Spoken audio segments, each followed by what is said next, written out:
El encanto de la sonrisa.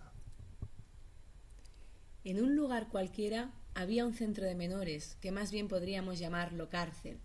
Imperaba la autoridad, las normas más estrictas que jamás pudiésemos imaginar, plagado de horarios e impregnado de control y prohibiciones, carente de cualquier afecto y transmisión de valores.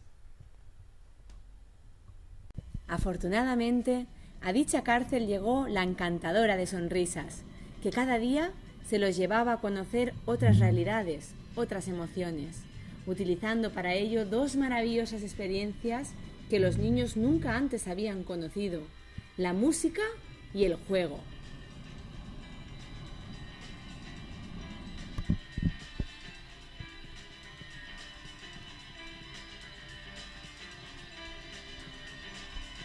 Allí, los niños jugaban entre ellos y descubrían el significado de hacer juegos juntos.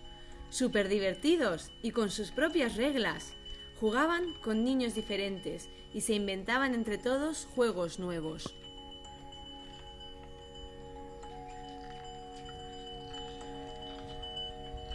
Cada día esperaban con ilusión la llegada de la encantadora de sonrisas, hasta que un día no llegó, pero la música siguió sonando y los niños siguieron jugando.